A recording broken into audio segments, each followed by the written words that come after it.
நீங்கள் ஒரு ரிலேஷன்ஷிப்பில் இருக்கீங்கன்னா இந்த மாதிரி எப்பயாவது யோசிச்சிருக்கீங்களா? இந்த ரிலேஷன்ஷிப் எனக்கு ரொம்ப நெகட்டிவ் வைப்பாக இருக்குது, எனக்கு ஒரு ஸ்பேஸ் இல்லாமல் இருக்குது, ரொம்ப கன்ஜஸ்டடாக சஃபகேட்டிங்காக இருக்குது, இந்த ரிலேஷன்ஷிப் எதை நோக்கி போகுதுன்னே தெரியல அப்படிங்கிற மாதிரி ஒரு கன்ஃபியூஷன் உங்களுக்கு வந்திருக்கா? இல்லைனா உங்களுக்கு இருந்த அந்த ரிலேஷன்ஷிப்ஸ்லாம் நீங்கள் ஒரு பேட்டர்ன் நோட் பண்ணியிருக்கீங்களா? இந்த விஷயத்தில் தொடங்கி இந்த விஷயத்தில் தான் பிரச்சனை வந்து அதே விஷயத்தினால பிரேக்கப் ஆகிற அந்த நெகட்டிவ் பேட்டர்னை நீங்கள் எப்பயாவது அப்சர்வ் பண்ணியிருக்கீங்களா? இல்லைனா உங்கள் கூட இருக்கிற பார்ட்னரோட இமோஷ்னலாக மெச்சூராக கனெக்ட் ஆக முடியாமல் ஏதோ ஒரு டிஸ்கனெக்ட் இருக்கிற மாதிரியே நீங்கள் ஃபீல் பண்ணியிருக்கீங்களா? திரும்ப திரும்ப ஒரே மாதிரி தப்பான நபர்களையே டேட் பண்ணுற மாதிரி இருக்கே அப்படிங்கிற ஒரு பேட்டர்ன் நீங்கள் நோட் பண்ணியிருக்கீங்களா? இந்த விஷயம்லாம் நமக்கு புரியணும் அப்படின்னா இது எங்கேருந்து தொடங்குது அப்படிங்கிறத நம்ம புரிஞ்சுக்கணும். இந்த மாதிரி சக மனிதரோட நமக்கு வர இந்த இமோஷனல் பாண்ட் எங்கே தொடங்குது தெரியுமா? நம்ம பிறக்கும் போது, நம்ம ஒரு இன்ஃபேண்ட்டாக கை குழந்தையாக இருக்கும்போது நம்மளை யார் முதல்ல கையில் ஏந்தி நம்மளை பார்த்துக்கிறாங்களோ, அம்மாவாக இருக்கலாம், அப்பாவாக இருக்கலாம், இல்லை சில சமயங்களில் வேறு யாராவது இருக்கலாம், இவங்களை நம்ம ப்ரைமரி கேர் கிவர்ஸ் அப்படின்னு சொல்லுவோம். ஸோ இந்த குழந்தைக்கும் அந்த ப்ரைமரி கேர் கிவருக்கும் இருக்கிற அந்த இமோஷனல் பாண்ட், அந்த அட்டாச்மெண்ட்டோட பிஹேவியர் எல்லாம் தான் நம்ம வளர்ந்து அடல்ட் ஆனதுக்கப்புறம் நமக்கு ஒரு ரிலேஷன்ஷிப் வரும்போது அதோட தாக்கம் எல்லாம் நமக்கு இந்த ரிலேஷன்ஷிப்பில் தெரியும். ஸோ ஒருத்தரோட சுபாவம் ஒரு மாதிரி இருக்குது அப்படின்னா ஏன் அப்படி இருக்குது அப்படிங்கிறத புரிஞ்சுக்கிறதுக்கான ஒரு சின்ன முயற்சி தான் இந்த வீடியோ. இந்த இமோஷனல் பாண்டுக்கு நாங்கள் சைக்காலஜியில் அட்டாச்மெண்ட் ஸ்டைல்ஸ் அப்படின்னு சொல்லுவோம். இந்த இமோஷனல் பாண்ட், இந்த குழந்தைக்கும் ப்ரைமரி கிவர்ஸ்க்கும் இருக்கிற அந்த இமோஷனல் பாண்ட் எப்படி நம்ம அடல்ட் லைஃப்பில் ரிஃப்ளெக்ட் ஆகுது அப்படிங்கிறது தான் இந்த அட்டாச்மெண்ட் ஸ்டைல் அப்படிங்கிற விஷயம். ஸோ முதல்ல ஃபஸ்ட் அட்டாச்மெண்ட் ஸ்டைல் வந்து செக்யூர் அட்டாச்மெண்ட் ஸ்டைல். இவங்க கொஞ்சம் ஆசீர்வதிக்கப்பட்டவர்கள் அப்படின்னு சொல்லலாம். ஏன்னா குழந்தையாக இருக்கும்போதே இவங்களுக்கு அந்த ப்ரைமரி கேர் கிவர், அந்த அம்மாவோ அப்பாவோ தாத்தா பாட்டி யாரோ ஒருத்தர் எல்லா விதத்துலேயும் உணர்வு ரீதியாக அவைலபிளாக இருந்திருப்பாங்க. இமோஷ்னலாக குழந்தைய சாட்டிஸ்ஃபை பண்ணியிருப்பாங்க. அந்த குழந்தைக்கு ஒரு நம்பிக்கை தர்ற மாதிரியான ஒரு நல்ல ஒரு பாசிட்டிவான என்வாயன்மெண்ட்டில் அந்த குழந்தை வளர்ந்துருக்கும்.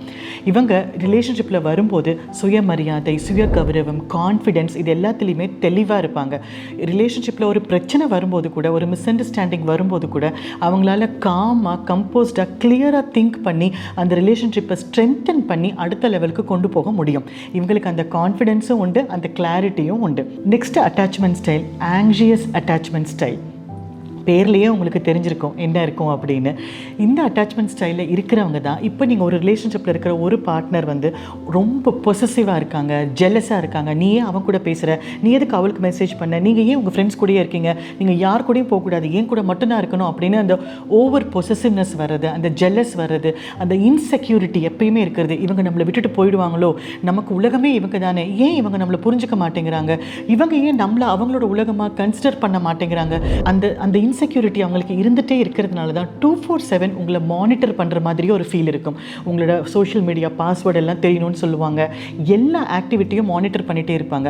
ஆனால் இதில் அடுத்த பார்ட்னருக்கு எவ்வளோ சஃபகேட்டிங்காக இருக்கும் தெரியுமா? இந்த ஒரு பார்ட்னர் இந்த ஆங்ஷியஸ் அட்டாச்மெண்ட் ஸ்டைலில் இருக்கிறதுனால அதோட தாக்கம் இன்னொரு பார்ட்னருக்கு ரொம்ப அஃபெக்ட் பண்ணும். அது ரொம்ப சஃபகேட்டிங்காக அவங்க ஃபீல் பண்ணுற மாதிரி ஒரு சுச்சுவேஷன் வந்துடும். ஆங்ஷியஸ் அட்டாச்மெண்ட் ஸ்டைலில் இருக்கிறவங்க ஏன் இப்படி பிஹேவ் பண்ணுறாங்க அப்படின்னா, அவங்க வளரும்போது அந்த ப்ரைமரி கேர் கிவர் இவங்களுக்கு கன்சிஸ்டண்ட்டாக எப்பயும் அன்பையோ ஆதரவையோ அங்கீகாரத்தையோ கொடுக்காதது தான். ஏன்னா அவங்களுக்கு ஃபேமிலியில் ஏதாவது சின்ன சின்ன ப்ராப்ளம் இருந்திருக்கலாம், இடம் மாறி வந்திருக்கலாம், இல்லை ஏதாவது ஒரு சின்ன பிரிவினை இருந்திருக்கலாம். ஸோ அவங்களே அந்த ஒரு டென்ஷன்லையும் ஒரு ஸ்ட்ரெஸ்லையும் எப்பயும் இருந்ததுனால மேபி குழந்தைக்கு எப்போவுமே அந்த அன்பும் அங்கீகாரமும் கொடுக்க முடியாமல் இருந்திருக்கலாம்.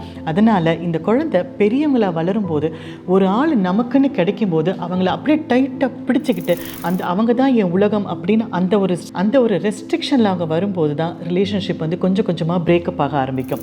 ஏன்னா அந்த டைமில் தான் அந்த பார்ட்னர் எதுக்கு பிரச்சனை வேண்டாம், எதுக்கு வம்பு வேண்டான்னு கொஞ்சம் கொஞ்சமாக சின்னதாக பொய்கள் சொல்ல ஆரம்பித்து ஒரு நாள் இந்த பொய்கள் எல்லாம் சேர்ந்து பூதாகரமாக வந்து ரொம்ப ஹார்ட் பிரேக்கிங் பிரேக்கப்பாக அது மாறிடும். ஸோ இவங்க என்ன பண்ணலாம் அப்படின்னா, இப்போ உங்களுக்கு இந்த சிம்டம்ஸ் கொஞ்சம் தெரிஞ்சது, ஓகே என்னோடய லைஃப்பில் இப்படி நடந்திருக்கு, அதனால தான் நான் இவ்வளோ கிளிங்கியாக இருக்கேன், அதனால தான் ஒருத்தர் மேலேயே என்னோடய இமோஷன்ஸ் எல்லாத்துக்கும் நான் டிபெண்ட்டாக இருக்கேன் அப்படிங்கிற கிளாரிட்டி உங்களுக்கு கிடைச்சிதுன்னா உங்கள் பார்ட்னர் கூட நீங்கள் உட்காந்து கிளியராக டிஸ்கஸ் பண்ண வேண்டியது ரொம்ப அவசியம். நீங்கள் டிஸ்கஸ் பண்ணும்போது இந்தந்த மாதிரி உணர்வுகள் இல்லைன்னா இந்தந்த மாதிரி எக்ஸ்பெக்டேஷன்ஸ் எனக்கு உங்ககிட்ட இருக்குது அப்படின்னு கிளியராக டிஃபைன் பண்ணும்போது இந்த ரிலேஷன்ஷிப் கொஞ்ச நாள் நல்ல ஸ்ட்ராங் ரிலேஷன்ஷிப்பாக மாறுறதுக்கு நிறைய சான்ஸ் இருக்குது. அடுத்தது அவாய்டண்ட் ஆர் டிஸ்மிசிவ் அட்டாச்மெண்ட் ஸ்டைல்னு சொல்கிறோம். இது நம்ம முன்னாடி சொன்ன ஆங்ஷியஸ் அட்டாச்மெண்ட் ஸ்டைலோட அப்படியே ஆப்போசிட்.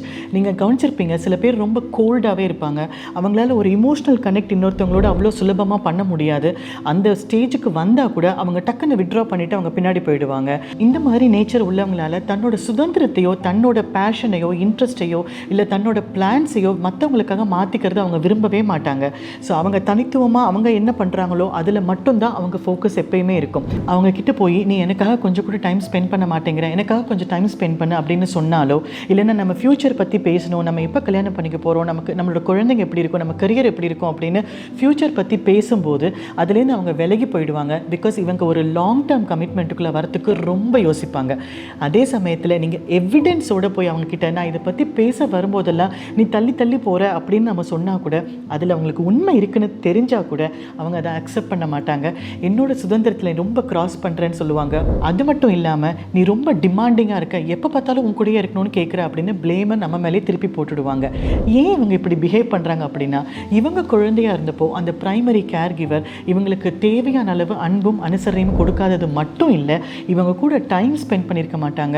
இவங்களுக்கு தேவையான அங்கீகாரம் தேவையான சரியான சமயத்தில் கிடைக்காம இருந்திருக்கலாம். இப்படி ஒரு கன்ஃபியூஷன்லேயே இவங்க இருக்கிறதுனால ஒரு யாராவது க்ளோஸாக வராங்க அப்படின்னா முதல்ல அவங்களுக்கு வர்றது பயம்தான். ஸோ எப்போ இவங்களும் என் கூட வந்துட்டு அப்புறம் என்னை விட்டு விலகி போயிடுவாங்களோங்கிற பயத்திலேயே அவங்க எனக்கு வேண்டவே வேண்டாங்கிற முடிவு எனக்கு க்ளோஸ் ரிலேஷன்ஷிப்ஸே வேண்டாம் அப்படிங்கிற முடிவுக்கு யார் கூடயும் க்ளோஸாக ஆகவே முடியாது. இவங்களால ஒரு மெச்சூர் கனெக்ட் பண்ண முடியாது, ஒரு இமோஷனல் கனெக்ட் பண்ண முடியாது.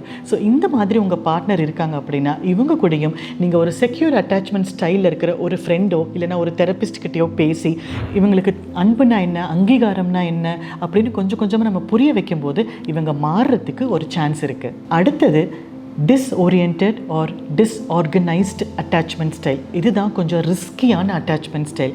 ஏன் அப்படின்னா இவங்க குழந்தையாக இருக்கும்போது இவங்களுக்கு இருந்த ப்ரைமரி கேர் கிவர் அம்மா அப்பா தாத்தா பாட்டி இல்லை யாரோ ஒருத்தர் அவங்களே ஒரு ட்ராமாவில் இருந்திருப்பாங்க. ஒரு பிரிவு, டிவோர்ஸ், இல்லைனா இடம் மாறி வர்றது, இல்லைனா ஒரு தேவையில்லாத ஒரு பழக்கத்துக்கு அந்த குடும்பத்தில் இருக்கிற யாராவது ஒருத்தர் அடிமையாகி அடிக்ட் ஆகி அதனோட இம்பேக்ட் எல்லாருக்கும் அஃபெக்ட் பண்ணுறது. வீட்டில் எப்பயும் அடி சண்டை பிரச்சனை இந்த அழுக இதே மாதிரி சுச்சுவேஷனில் வளர குழந்தைகளில் சிலர் இந்த அட்டாச்மெண்ட் ஸ்டைலில் வரதுக்கு சான்ஸ் இருக்குது. நான் எல்லா குழந்தைங்களும் சொல்ல வரல, சில குழந்தைங்களோட பிஹேவியர் இது ஒரு பேஸாக இருக்கிறதுக்கு சான்ஸ் இருக்குது. ஸோ இவங்க ஃப்யூச்சரில் அடல்ட் ரிலேஷன்ஷிப்பில் வரும்போது எப்படி இருப்பாங்க அப்படின்னா இவங்களும் கொஞ்சம் அப்யூசிவாக தான் இருப்பாங்க. Emotional abuse, physical abuse, mental abuse இதெல்லாம் கொடுக்குறவங்களா இருப்பாங்க. இன்னொரு ஆளுக்கு வலிக்குது அப்படிங்கிறத சென்ஸ் பண்ண முடியாத சூழ்நிலையில் இருக்கிறதுக்கும் சான்ஸ் இருக்குது. இவங்களுக்கும் க்ளோஸ் ரிலேஷன்ஷிப் ரொம்ப கன்ஃபியூசிங்காக இருக்கும். எப்படி ஒரு ஆள் இன்னொரு ஆள் மேலே அன்பு வைக்க முடியும், எப்படி தேவைகள் இல்லாமல் ஒரு யதார்த்தமான அன்பு இல்லைனா எதிர்பார்ப்பில்லாத அன்பு எப்படி கொடுக்க முடியும் அப்படிங்கிற ஒரு கன்ஃபியூஷன்லேயும் பயத்துலேயுமே அவங்க எப்பயுமே இருப்பாங்க. அதனாலேயே அவங்க ரொம்ப அப்யூசிவாக சேஞ்ச் ஆகிறதுக்கு நிறைய ரீசன் இருக்குது. ஸோ இவங்க வைலண்ட்டாகவும் இருக்கிறதுக்கு சான்ஸ் இருக்கு. இவங்களும் தேவையில்லாத ஏதோ ஒரு விஷயத்துக்கு அடிக்டா இருக்கிறதுக்கு நிறைய சான்ஸ் இருக்கு. ஸோ உங்களோட பார்ட்னரோ இல்லை உங்களை சுற்றி இருக்கிறவங்க யாரோ ஒருத்தர் இந்த மாதிரி ஒரு கேரக்டரை எக்ஸிபிட் பண்ணுறாங்க, இந்த மாதிரி வைலண்ட்டாக இருக்காங்க அப்படின்னா உங்களால் மட்டுமே இதை சரி பண்ண முடியுமா அப்படிங்கிறது கொஞ்சம் சந்தேகம் தான். கண்டிப்பாக உங்களுக்கு ஒரு சைக்கியாட்ரிஸ்டோ இல்லைனா ஒரு தெரபிஸ்டோட உதவியோ அவசியமாக இருக்கலாம்.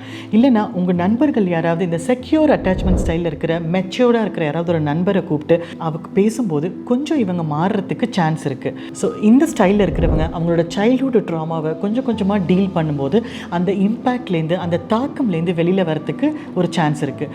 இதெல்லாம் அவ்வளோ சீக்கிரம் மாறுறதுக்கான வாய்ப்புகள் இல்லை, பட் கண்டிப்பாக சேஞ்சஸ் இருக்கும். நீங்கள் எந்த அட்டாச்மெண்ட் ஸ்டைலில் இருந்தாலும் கண்டிப்பாக உங்களோட எஃபர்ட் அதில் கொடுக்கும்போது அதுலேருந்து மாறி வர முடியும். எல்லா ரிலேஷன்ஷிப்பையும் நம்மளால் அழகாகவும் அன்போடையும் மாற்ற முடியும். All the best.